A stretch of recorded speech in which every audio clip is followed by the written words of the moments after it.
ಕಬಾಬ್ ಅಂದರೆ ಯೂಶಲಿ ಎಲ್ರಿಗೂ ಕೂಡ ಇಷ್ಟ ಆಗುತ್ತೆ. ಇಷ್ಟ ಪಡ್ದಲ್ಲಿರೋರು ಯಾರೂ ಇಲ್ಲ ಅಂತ ಅನ್ಸುತ್ತೆ. ಅದರಲ್ಲೂ ಮಕ್ಳಿಗಂತೂ ಇದು ಒಂದು ಫೇವ್ರೇಟ್ ಅಂತಲೇ ಹೇಳ್ಬೋದು. ಹೊರಗಡೆ ಸಿಗೋವಂಥ ಯಾವುದೇ ಕಬಾಬ್ ಪೌಡರ್ಸ್ನ ಯೂಸ್ ಮಾಡ್ದಲೆ, ಹಾಗೆ ಫುಡ್ ಕಲರ್ಸ್ನ ಕೂಡ ಯೂಸ್ ಮಾಡ್ದಲೆ ಮನೆಯಲ್ಲೇ ರೆಡಿ ಮಾಡಿಕೊಂಡು ಯಾವ ರೀತಿ ಕಬಾಬ್ ಪೇಸ್ಟನ್ನ ಯೂಸ್ ಮಾಡಿ ನಾವು ಕಬಾಬ್ ಮಾಡ್ಬೋದು ಈಸಿಯಾಗಿ ಅನ್ನೋದನ್ನು ಈ ಒಂದು ರೆಸಿಪಿಲಿ ನಾನು ನಿಮ್ಮ ಜೊತೆ ಶೇರ್ ಮಾಡ್ಕೊಂಡಿದ್ದೀನಿ. ಸೊ ತುಂಬಾ ಚೆನ್ನಾಗಾಗುತ್ತೆ, ತುಂಬಾ ಕ್ರಿಸ್ಪಿಯಾಗಿ ಬರುತ್ತೆ, ಹಾಗೆ ಟೇಸ್ಟ್ ಅಂತೂ ತುಂಬ ಚೆನ್ನಾಗಿರುತ್ತೆ. ಔಟರ್ ಲೇಯರ್ ಎಲ್ಲ ಕ್ರಿಸ್ಪ್ ಆಗಿರುತ್ತೆ, ಒಳಗಡೆ ಸಾಫ್ಟ್ ಆ್ಯಂಡ್ ಜ್ಯೂಸಿ ಆಗಿರುತ್ತೆ. ಈ ಒಂದು ಕಬಾಬ್ ಪೇಸ್ಟ್ ಕೂಡ ಅಷ್ಟೇ ಚಿಕನ್ ಚೆನ್ನಾಗಿ ಕೋಟ್ ಆಗಿರುತ್ತೆ. ಸೊ ನೋಡ್ತಾ ಇರ್ಬೋದು, ಯಾವುದೇ ಕಾರಣಕ್ಕೂ ಮಸಾಲೆ ಚಿಕನ್ನಿಂದ ಸಪ್ರೇಟ್ ಆಗಲ್ಲ. ಎಣ್ಣೆಗೆ ಹಾಕಿದ ತಕ್ಷಣ ಒಂದ್ಸತಿ ಆಗುತ್ತಲ್ವ, ಆ ರೀತಿ ಎಕ್ಸ್ಪೀರಿಯನ್ಸ್ ಮಾಡಿರೋರು ಇರ್ತೀರಾ. ಸೊ ನೋಡಿ, ಒಂದು ಸ್ವಲ್ಪನೂ ಕೂಡ ಎಣ್ಣೆಯಿಂದ ಸಪ್ರೇಟ್ ಆಗಲ್ಲ, ಅಷ್ಟು ಚೆನ್ನಾಗಿ ಕೋಟ್ ಆಗಿರುತ್ತೆ.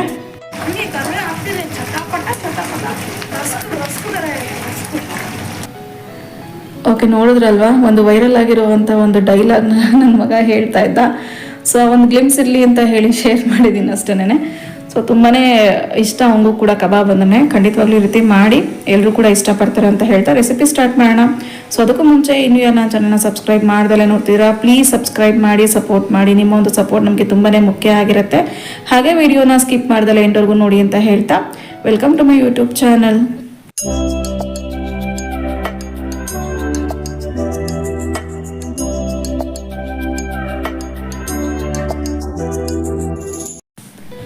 ಮೊದಲಿಗೆ ಕಬಾಬ್ ಪೇಸ್ಟ್ ಮಾಡ್ಕೊಳ್ಳೋದಕ್ಕೆ ಒಂದು ಜಾರ್ಗೆ ಒಂದು 1/4 ಟೇಬಲ್ ಸ್ಪೂನಷ್ಟು ಜೀರಿಗೆ ಹಾಕೋತಾ ಇದ್ದೀನಿ. ಹಾಗೆ ಒಂದು 1/4 ಟೇಬಲ್ ಸ್ಪೂನಷ್ಟು ಮೆಣಸನ್ನು ಹಾಕೋಬೇಕು. ಸೊ ಒಂದು ಸ್ವಲ್ಪ ಹಾಕೊಂಡ್ರೆ ಸಾಕಾಗುತ್ತೆ ನೋಡಿ, ಇಷ್ಟು ಹಾಕಿದ್ರೆ ಸಾಕು. ನೆಕ್ಸ್ಟ್ ಇವಾಗ ಬ್ಯಾಡಗೆ ಮೆಣಸಿನ್ಕಾಯಿ ಹಾಕೋತಾ ಇದ್ದೀನಿ. ಒಂದು 5ರಿಂದ 6 ಬ್ಯಾಡಗೆ ಮೆಣಸಿನ್ಕಾಯಿ, ಅಂದರೆ ಒಂದು ಒಳ್ಳೆ ಕಲರ್ ಕೊಡುತ್ತೆ ಇದು. ಹಾಗೆ ಖಾರಕ್ಕೆ ಮೊಣ್ಕಟ್ಟು ಮೆಣಸಿನ್ಕಾಯಿ, ಇದು ಕೂಡ ಅಷ್ಟೇ ಒಂದು 6ರಿಂದ 7 ಮೆಣಸಿನ್ಕಾಯಿ ಇದೆ. ಹಾಗೆ ಒಂದು ನಿಂಬೆಹಣ್ಣು ಗಾತ್ರದಷ್ಟು ಹುಣಸೆ ಹಣ್ಣನ್ನು ಹಾಕ್ಕೊಳ್ತಾ ಇದ್ದೀನಿ. ಹಾಗೆ ಇದಕ್ಕೆ ಒಂದು ಸ್ವಲ್ಪ ಕರಿಬೇವಿನ ಸೊಪ್ಪು, ರುಚಿಗೆ ಎಷ್ಟು ಬೇಕೋ ಅಷ್ಟು ಕಲ್ಲುಪ್ಪನ್ನು ಕೂಡ ಸೇರಿಸ್ಕೊಂಡು ಇವಾಗ ಇದನ್ನು ಪೇಸ್ಟ್ ಮಾಡ್ಕೋಬೇಕು. ಒಂದು ಸ್ವಲ್ಪ ನೀರನ್ನು ಆ್ಯಡ್ ಮಾಡಿಕೊಂಡು ಇದನ್ನು ಪೇಸ್ಟ್ ಮಾಡ್ಕೊಳ್ಳಿ. ಒಂದು ಸ್ವಲ್ಪ ರಫ್ ಆಗೇ ಇರಲಿ, ತುಂಬ ಫೈನ್ ಪೇಸ್ಟ್ ಮಾಡೋವಂಥ ಅವಶ್ಯಕತೆ ಇಲ್ಲ. ನೆಕ್ಸ್ಟ್ ನೋಡಿ, ಒಂದು ಮಿಕ್ಸಿಂಗ್ ಬೌಲಿಗೆ ಒಂದು 4ರಿಂದ 5 ಟೇಬಲ್ ಸ್ಪೂನಷ್ಟು ಕಾರ್ನ್ಫ್ಲವರ್ ಹಾಕ್ಕೊಳ್ತಾ ಇದ್ದೀನಿ. ಹಾಗೆ ಇಲ್ಲಿ ಒಂದು ಹಿಡಿಯಷ್ಟು ಕರಿಬೇವಿನ ಸೊಪ್ಪನ್ನ ಹಾಕ್ಕೊಳ್ತಾ ಇರೋದು. ಒಂದು ಸ್ವಲ್ಪ ಸ್ಪೈಸಿಯಾಗಿರಲಿ ಅಂತ ಹೇಳಿ ಒಂದು 1/2 ಟೇಬಲ್ ಸ್ಪೂನಷ್ಟು ರೆಡ್ ಚಿಲ್ಲಿ ಪೌಡರ್, ಹಾಗೆ ಒಂದು 1/4 ಟೇಬಲ್ ಸ್ಪೂನಷ್ಟು ಧನಿಯಾ, ಒಂದು ಸ್ವಲ್ಪ ಗರಂ ಮಸಾಲ, ಹಾಗೆ ಒಂದು ಸ್ವಲ್ಪ ಚಾಟ್ ಮಸಾಲ, ಅಂದರೆ 1/4 ಸ್ಪೂನಷ್ಟು ಹಾಕೊಂಡ್ರೆ ಸಾಕಾಗುತ್ತೆ.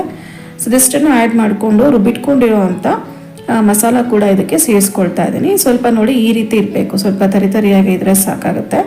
ಹಾಗೆ ಇಲ್ಲಿ ಶುಂಠಿ ಬೆಳ್ಳುಳ್ಳಿ ಪೇಸ್ಟ್, ಒಂದು 2 ಗೆಡ್ಡೆ ಬೆಳ್ಳುಳ್ಳಿ, ಹಾಗೆ 1 ಇಂಚು ಶುಂಠಿನ ತರಿಯಾಗಿ ಪೇಸ್ಟ್ ಮಾಡಿ ಅದನ್ನು ಕೂಡ ಹಾಕೊಳ್ತಾ ಇದ್ದೀನಿ. ನೀರು ಆ್ಯಡ್ ಮಾಡಿಲ್ಲ ಪೇಸ್ಟ್ ಮಾಡುವಾಗ. ಹಾಗೆ ಒಂದು ಸ್ವಲ್ಪ ಕಟ್ ಮಾಡಿರುವಂಥ ಕೊತ್ತಂಬರಿ ಸೊಪ್ಪು, ರಫ್ ಆಗಿ ಕಟ್ ಮಾಡಿರೋದು, 2 ಮೊಟ್ಟೆ, ಹಾಗೆ ಒಂದು ಹೋಲ್ ಲೆಮನ್, ಅಂದರೆ ಒಂದು ಫುಲ್ಲು ನಿಂಬೆಹಣ್ಣನ್ನು ಸ್ಕ್ವೀಸ್ ಮಾಡಿ ಹಾಕೊಳ್ತಾ ಇದ್ದೀನಿ. ಸೊ ಇದಕ್ಕೆ ನೀರು ಹಾಕ್ತಲೇನೆ ಚೆನ್ನಾಗಿ ಇದನ್ನು ಮಿಕ್ಸ್ ಮಾಡ್ಕೊಳ್ಬೇಕು. ಇವಾಗ ಮೊಟ್ಟೆ ಹಾಕಿರೋದ್ರಿಂದ ಅದೆಲ್ಲ ಚೆನ್ನಾಗಿ ಕಂಬೈನ್ ಆಗಿ ಒಂದು ಪೇಸ್ಟ್ ಥರ ರೆಡಿ ಆಗುತ್ತೆ. ಸೊ ನೋಡ್ತಾ ಇರ್ಬೋದು. ಸೊ ನೀರನ್ನು ಹಾಕೋದಕ್ಕೆ ಹೋಗಬಾರ್ದು, ಮೊಟ್ಟೆಲೇ ಇದನ್ನು ಚೆನ್ನಾಗಿ ಮಿಕ್ಸ್ ಮಾಡ್ಕೊಳ್ಬೇಕು. ಹಾಗೆ ಒಂದು ಯಾವುದೂ ಕೂಡ ಫುಡ್ ಕಲರ್ಸ್ ಆಗಲಿ ಏನೂ ಕೂಡ ಆ್ಯಡ್ ಮಾಡಿಲ್ಲ. ಸೊ ಬ್ಯಾಡಗೆ ಮೆಣಸಿನ್ಕಾಯಿ ಹಾಕಿರೋದ್ರಿಂದ ಒಂದು ಒಳ್ಳೆ ಕಲರ್ ಕೊಡುತ್ತೆ. ಹಾಗೆ ಇಲ್ಲಿ ಯಾವುದೂ ಎಕ್ಸ್ಟ್ರಾ ಕಬಾಬ್ ಪೌಡರ್ಸ್ನ ಕೂಡ ಯೂಸ್ ಮಾಡಿಲ್ಲ. ಸೊ ಮನೇಲೇ ಮಾಡಿರೋವಂಥ ಒಂದು ಪೇಸ್ಟನ್ನು ರೆಡಿ ಮಾಡಿ ಈ ರೀತಿ ಒಂದ್ಸತಿ ಕಬಾಬ್ನ ಟ್ರೈ ಮಾಡಿ ನೋಡಿ, ತುಂಬಾ ಚೆನ್ನಾಗಿ ಬರುತ್ತೆ. ಓಕೆ, ಇವಾಗ ಇದೆಲ್ಲ ಮಿಕ್ಸ್ ಆಗಿದ್ದಾಯಿತು. ಇದಕ್ಕೆ ಇವಾಗ ವಾಶ್ ಮಾಡಿ ಇಟ್ಕೊಂಡಿರೋ ಅಂಥ 1 kg ಬ್ರಾಯ್ಲರ್ ಚಿಕನನ್ನು ನಾನಿಲ್ಲಿ ಆ್ಯಡ್ ಮಾಡ್ಕೊಳ್ತಾ ಇದ್ದೀನಿ. ಸೊ ಚಿಕನಿಗೆ ಚೆನ್ನಾಗಿ ಕೋಟ್ ಆಗೋ ರೀತಿ ಇದನ್ನೆಲ್ಲ ಒಂದ್ಸತಿ ಮಿಕ್ಸ್ ಮಾಡ್ಕೊಳ್ಳಿ. ಸೊ ಮಸಾಲ ಪೇಸ್ಟ್ ಎಲ್ಲ ಚೆನ್ನಾಗಿ, ಸೊ ಚಿಕನ್ಗೆಲ್ಲ ಚೆನ್ನಾಗಿ ಇದನ್ನು ಮಿಕ್ಸ್ ಮಾಡಿಬಿಟ್ಟು ಒಂದು 2 ಅವರ್ಸ್ ಆದ್ರೂ ಇದನ್ನು ಮ್ಯಾರಿನೇಟ್ ಮಾಡೋದಕ್ಕೆ ಇಟ್ಬಿಡಬೇಕು. ಸೊ ಅಟ್ಲೀಸ್ಟ್ ಅಂದ್ರೂ ಫ್ರಿಜ್ಜಲ್ಲಿ 2 ಅವರ್ಸ್ ಇಟ್ಟಾಗ ಉಪ್ಪು ಖಾರ ಎಲ್ಲ ಚೆನ್ನಾಗಿ ಹಿಡಿದಿರುತ್ತೆ ಚಿಕನ್ಗೆ. ಸೊ ಟೈಮ್ ಇಲ್ಲ ಅಂತ ಅಂದರೆ ಅಟ್ಲೀಸ್ಟ್ ಅಂದ್ರೂ ಒಂದು 30 ಮಿನಿಟ್ಸ್ ಆದರೂ ಮ್ಯಾರಿನೇಟ್ ಮಾಡ್ಕೊಳ್ಳಿ, ಆವಾಗ ಟೇಸ್ಟ್ ತುಂಬ ಚೆನ್ನಾಗಿರುತ್ತೆ ತಿನ್ನೋವಾಗ ಕಬಾಬು. ಓಕೆ, ಇದೆಲ್ಲ ಮಿಕ್ಸ್ ಆಗಿದ್ದಾಯಿತು. ಇವಾಗ ಒಂದು ಲಿಡ್ ಕ್ಲೋಸ್ ಮಾಡಿ ಮ್ಯಾರಿನೇಟ್ ಆಗೋದಕ್ಕೆ ಇವಾಗ ಫ್ರಿಜ್ಜಲ್ಲಿ ಇಡ್ತಾ ಇದ್ದೀನಿ. ಸೊ 2 ಅವರ್ಸ್ ಮ್ಯಾರಿನೇಟ್ ಆದಮೇಲೆ ಇವಾಗ ನೋಡಿ, ಆಲ್ರೆಡಿ ನಾನು ಕಡಾಯಲ್ಲಿ ಎಣ್ಣೆನ ಕಾಯೋದಕ್ಕೆ ಇಟ್ಟಿದ್ದೆ. ಸೊ ಎಣ್ಣೆನೂ ಕೂಡ ಅಷ್ಟೇ ನೀಟಾಗಿ ಕಾಯಿಸ್ಕೊಂಡಿರಬೇಕು, ತುಂಬ ಹೊಗೆ ಬರೋವರೆಗೂ ಕಾಯಿಸ್ಕೊಳ್ಳೋದಕ್ಕೆ ಹೋಗಬಾರ್ದು.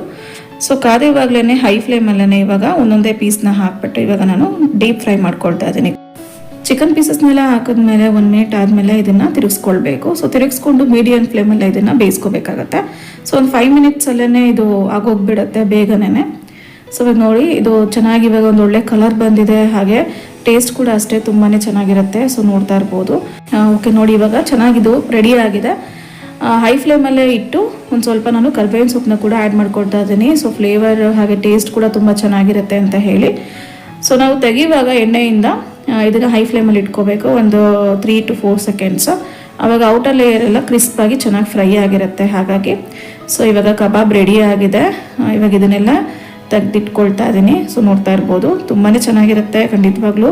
ಈ ಒಂದು ಕಬಾಬ್ ಪೇಸ್ಟನ್ನು ರೆಡಿ ಮಾಡಿಕೊಂಡು ಈ ರೀತಿ ಕಬಾಬ್ ಮಾಡಿ ನೋಡಿ, ತುಂಬಾ ಚೆನ್ನಾಗಾಗುತ್ತೆ. ಹಾಗೆ ಮನೆಯವ್ರಿಗೆಲ್ಲನೂ ಕೂಡ ತುಂಬ ಇಷ್ಟ ಆಗುತ್ತೆ. ಮಕ್ಕಳು ಕೂಡ ತುಂಬ ಇಷ್ಟಪಟ್ಟು ತಿಂತಾರೆ. ಯಾವುದೇ ರೆಡಿಮೇಡ್ ಪೌಡರ್ಸ್ನ ನಾನು ಇಲ್ಲಿ ಉಪಯೋಗಿಸ್ತಲೇ ಯಾವ ರೀತಿ ಸಿಂಪಲ್ ಆಗಿ ಮನೇಲಿರುವಂಥ ಇಂಗ್ರೀಡಿಯೆಂಟ್ಸ್ನ ಬಳಸ್ಕೊಂಡು ಮಾಡಬೇಕು ಅನ್ನೋದನ್ನು ಈ ಒಂದು ವಿಡಿಯೋದಲ್ಲಿ ಶೇರ್ ಮಾಡಿದ್ದೀನಿ. ಸೊ ವಿಡಿಯೋ ಇಷ್ಟ ಆಯಿತು ಅಂತ ಅಂದ್ಕೊಂಡಿದ್ದೀನಿ. ಇಷ್ಟ ಆಗಿದ್ರೆ ಖಂಡಿತವಾಗ್ಲೂ ಒಂದು ಲೈಕ್ ಮಾಡೋದನ್ನು ಮರಿಬೇಡಿ. ಹಾಗೆ ಇನ್ನೂ ಯಾರು ನನ್ನ ಚಾನಲ್ನ ಸಬ್ಸ್ಕ್ರೈಬ್ ಮಾಡ್ದಲ್ಲ ನೋಡ್ತೀರಾ, ಪ್ಲೀಸ್ ಸಬ್ಸ್ಕ್ರೈಬ್ ಮಾಡಿ. ನಿಮ್ಮ ಒಂದು ಸಪೋರ್ಟ್ ನಮಗೆ ತುಂಬಾ ಮುಖ್ಯ ಆಗಿರುತ್ತೆ.